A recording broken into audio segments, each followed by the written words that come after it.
I hate to be the one that has to say this, but Miss Stacy, come close, my love. Girl, he really isn't that into you, honey. Check it out. Pay attention. Watch the playback, girl. He not in that. He's really not that into you, mama. Not at all.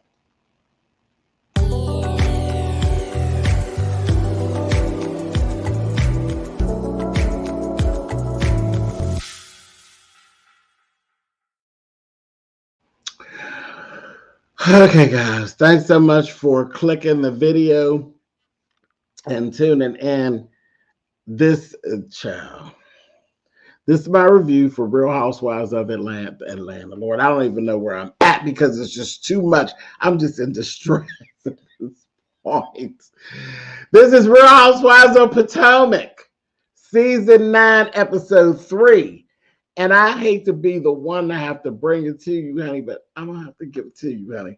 Miss Stacy, your little man friend, TJ, girl, he really not that into you, mama. He's not. He came in. Now, we've already had the story before we actually met TJ of how he's this devout Christian and he has had sex in the past, but he is saving himself for marriage and all of this kind of carrying on. And it's really being stressing. You know, he's had sex with females before, but he doesn't want to have sex with a female.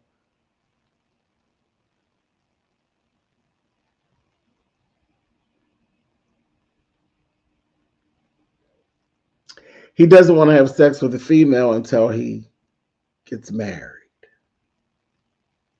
Okay. I mean, I like a piece of jewelry and a party too.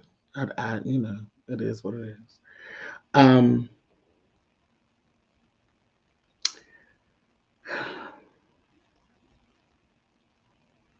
hope I'm wrong. I'm just going to say that. I hope I'm wrong. I actually wrestled with myself a little bit because I hate to be the person to actually be saying this kind of stuff. But I can't walk around what I watched. I watched it. And body language. Oh, God, this piece of commentary is rough. I'm having a hard time here, people. Oh. Body language told me everything that I didn't want to know. There was a chemistry between the trainer and TJ that wasn't between Stacy and TJ. He came in and he looked good. He looks good. His little pants, his little shirt on and things. So, TJ. All right.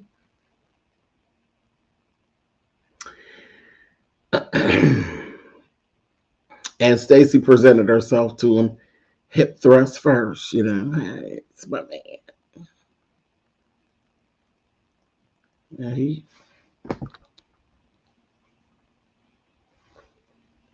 Then they even had a little conversation in there, which was like, this is awkward.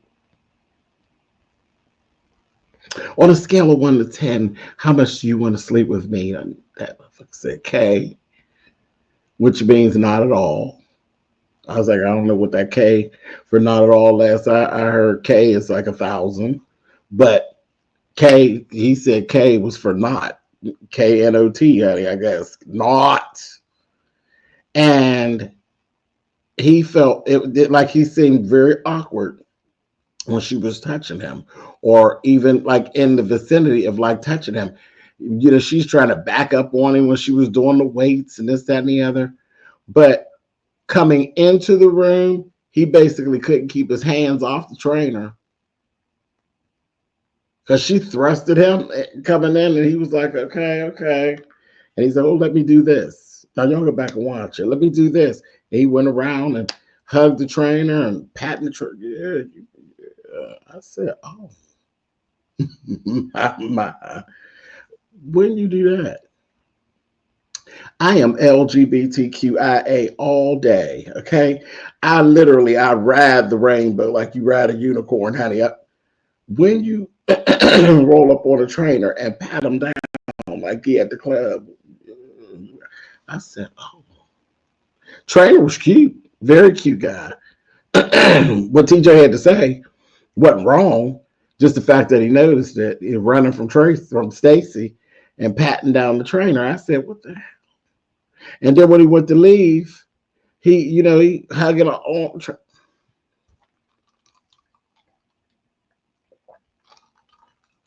Definitely, I felt electricity between TJ and the trainer. I felt nothing between Stacy and TJ.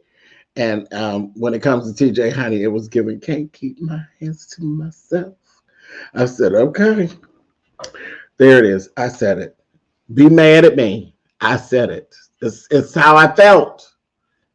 It's how I felt. And I hope for Stacy, I hope I'm wrong.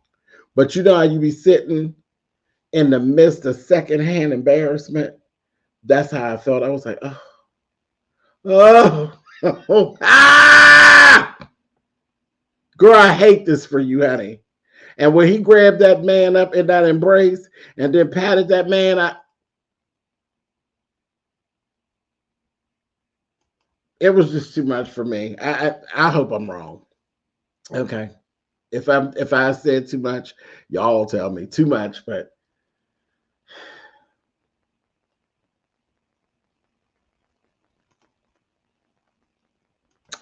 anyway, moving on. Let's go back. In the beginning of the episode, I had to get that out. I couldn't hardly get it out. It was choking. I had to get it out. Anyway, in the beginning of the episode, we go right back where we ended last time. And Ashley is such a bitch. The girls are like, wait a minute, Ashley, did you not tell us to be here by 8:00? It's 8:00. And it's Jazzy. It's like, what are you talking about? She's putting us out. What? Ashley had the nerve to say, no, it's 8:04. Okay, so let me tell you about James, about SpillitBoyTV. At that moment, there would have been nothing else. There would have been nothing else. And I never would have spoke to Ashley again. I would have never spoken to Ashley again because, one, you got me up here at an event. You don't call security. So if I'd have showed up at 8:00 on the dot, it don't even matter. It's 8:04. That was just like the nail turned sideways in the coffin that split the wood. It really, I was like, she gotta be kidding. And yes, Stacey, Mia, Jazzy, they literally just went ahead, put them on out. Jazzy literally stood right there and got Ashley all the way together. She got her all the way together. And when they went to leave, Vivian came out and left with them too. Then Ashley, to make it even worse, tried to come out there and give them like a keepsake, a little something in a frame.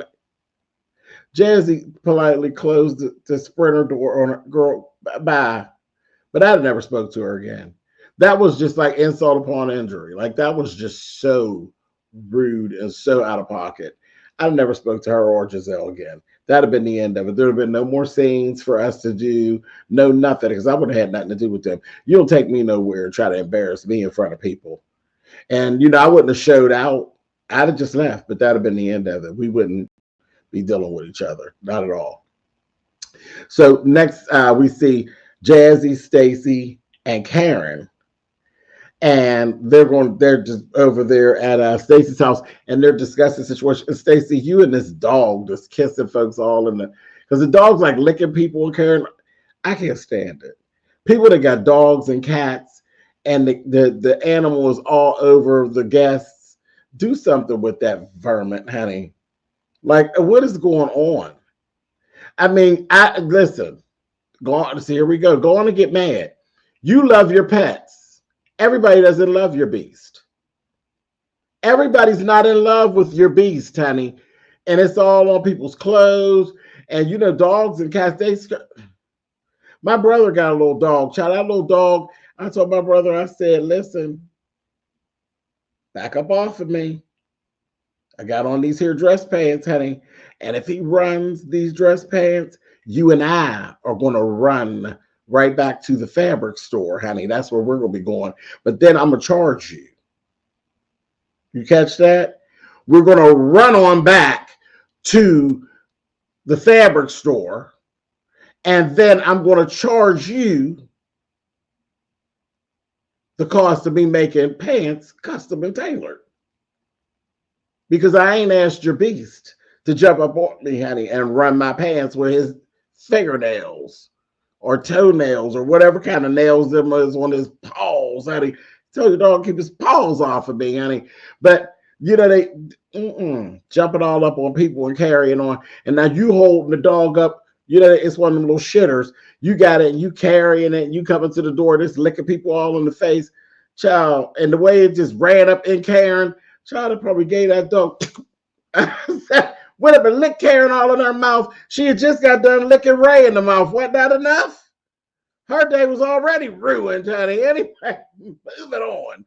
That was a mess. But I was like, ugh, do something. I've talked about it on here before. Like people that bring dogs to your house and you don't have a dog. Why are you doing that?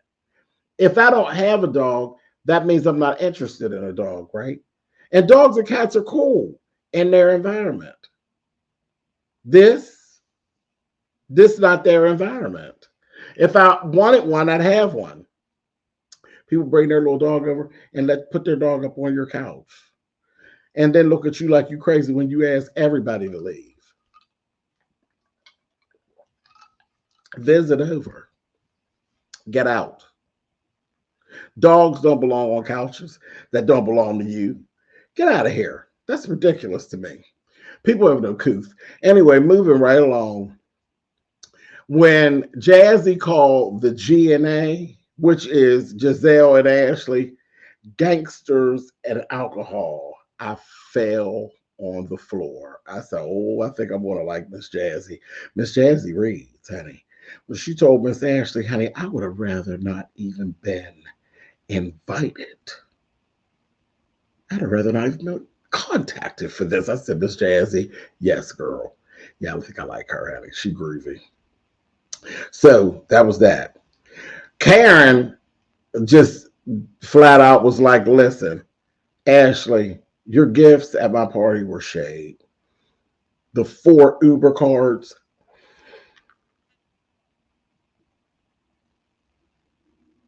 that was complete shade. It was. I told y'all every mention of her and the alcohol and all that. And then Ashley's always trying to get in and go in on somebody on the slide. When she said she keeps on making reference, she says it in the confessionals about Karen. She could have taken somebody else's life.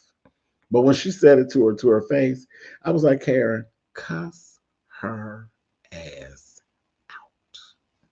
Just get to it. Just kick your shoes off and cuss her out. Because that's just rude. And it's the truth. And like my grandmother always says, baby, it's the truth that hurts. Okay, well, now you hurt me. And now I will cuss her ass out. I would have. Because that ain't even what we even given it. I'd have cussed her ass out anyway. Karen said something about her bunions, honey, and embarrassed her. I said, not the bunions.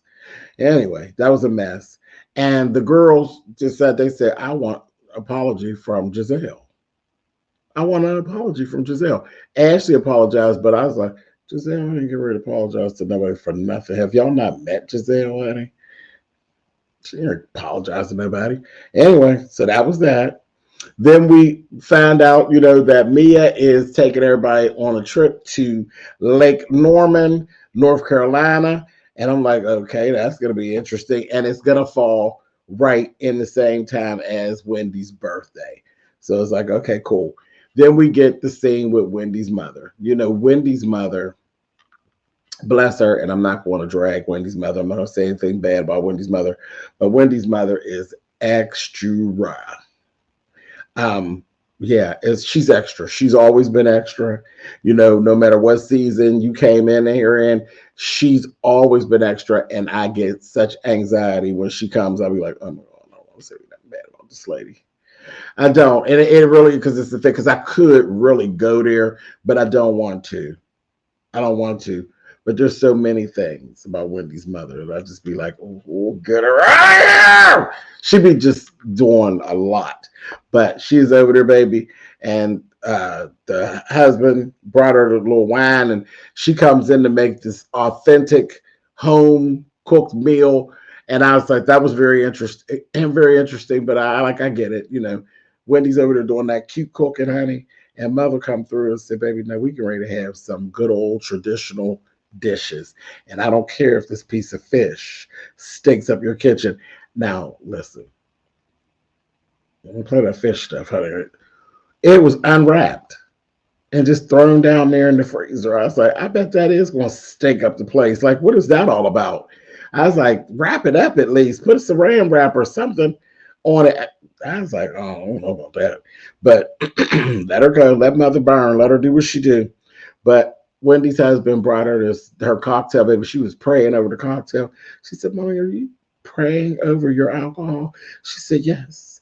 Jesus made water to become wine. I said, girl, Jesus did not make water to become wine, or the oceans would be filled with wine, honey. Now stop. You just making things up and making it be what you want it to be. You just need to stop. You need to stop. Anyway, Wendy slides in because she's scared of her mother. She really is. She wants to please her mother. She'd be scared to talk to that lady. She slid in there that she wants to invite Eddie's parents to her 40th birthday party. You know that Eddie's parents and her parents don't get along, and they haven't spoken. And this has been like 14 years in the making. They actually used to be friends, but whenever they linked up, one didn't think the other was good enough for the other, and baby, it broke the friendship up. But it's been 14 years. Eddie's father actually did reach out to Wendy to wish her a happy Mother's Day. Now, here's the thing. Damn it. This is a hard review. I'm not ready to throw this whole review in the garbage. But, okay, tough love. Here we go. Sorry, Wendy. Not sorry. When it comes to Wendy and her family, these people are opportunistic. Okay. I don't know no better way to say it. I don't know no nicer way to try to get around what needs to be said. They're very opportunistic. And this is another thing. The whole thing about Wendy has to be this, it has to be that. And her mother doesn't want her to change careers. And it's all because of her, you know, her feelings and her, what the public views her as. You know, it's all for the public. And it's just ridiculous. You know, you're clout chasing off of Wendy's success. And I don't see this any different. 14 years, y'all ain't spoke to each other. Y'all don't fool with each other. The birth of 2 children and on and on and on and on and on. Y'all don't mess with each other. But Wendy keeps climbing the ladder into money and fame. And now here y'all come. Now y'all want to play. See, I don't want to play like that. I don't want nobody thinking that they can click my switch on and off in the back. I don't like it, but I absolutely see this as a clout chase. It's a clout chase. Wendy's visibility. There's something that they get out of it, and now they want to be bothered. I wouldn't even want to be bothered with. After 14 years, I wouldn't even want to be bothered with them people at all. I wouldn't even want to be bothered with them people. And nobody can make me believe that it ain't about Wendy's money and her newfound fame. Because she was already famous, but now she's very, very visible. And And I'll take the stretch to say there's probably going to be some businesses popping up and oh, I'm the family of Wendy Osefa. I don't like it. It just didn't feel good to me. There it is. I said it. Moving right along. I'm just going to move on. We got to meet Kay and Greg. Kay Kay looked just like her mother too. Her and her mother favor a lot. They moved in with each other first. There is no marriage date. And her mother's kind of like, when's the wedding, honey? I was like, ooh. He's been divorced and has 3 daughters. So her mother kind of told her nicely, don't get pregnant. Y'all catch that? She said, first comes marriage, then comes family. That was a nice way of saying, ho, don't get pregnant. Don't get pregnant before you get a ring, honey. No ring, no thing, no ring, no thing, no ring, no thing, honey. I said, ugh. Then we went over to Gizelle. We see the twins going to the prom. And something that shocked me so much, Gizelle actually wants to apologize to the ladies. She said, you know, I really wasn't mad at the ladies. I'm really mad at Karen. I'm mad at Karen. So I don't want to take out on the ladies what I really should be taking out on Karen. I'm like, well, Gizelle, that's great. That is actually great. Jamal shows up. Hey, Jamal. He got a girlfriend. Don't he always? Moving on. I want to talk about the twins' daddy. One twin is definitely more mature than the other twin. Adore is still just a baby. She's just a baby. She's just cute over there. Her ponytail was everything. That's the best hair I've seen Kyle do. I said, go ahead, Kyle. That was nice. Her hair was pretty, but her sister's gown was everything. I said, look at the sister, baby. Yeah, one is definitely more mature than the other. That black gown was everything, and that broad was in that gown like they laid back there and painted it on her. And Adore looked just like her name. She looked adorable. She looked like a little teenager going to the prom. But baby, her sister was giving red carpet, baby. I said, look at her, honey. I said, go ahead on, honey. And I just like the fact they are identicals, but they literally do have their own separate personalities completely. But they look really good going to prom. They're beautiful girls, just beautiful, beautiful girls that Gizelle has. Very, you know, they're children that you've seen grow up on screen, that you see them and it just makes you smile. Like, they're respectable. They're just good kids. They're good kids that you don't see, you know, they ain't all smart mouthed and all, you know, none of that stuff. Just beautiful children. So congratulations to you, Gizelle. You've done a wonderful job with them, especially with all of this stuff that goes on around them. They've been basically in the limelight their whole lives. So that's just really nice to see. Now let's go over here to Mia's house. Now here goes some mess right here. Mia, Jacqueline, this ink person, and then Jacqueline's Patrick. Patrick is her kid's father. I don't know what it is about Jacqueline, Mia, and everybody that comes in contact with them. Now, I don't think Patrick is a part of that little weird thing that they have going on. But Jacqueline, when she said, and she said their ink is like, he just seems so questionable to me, and he little and just questionable. I'm just looking at him like, I don't know.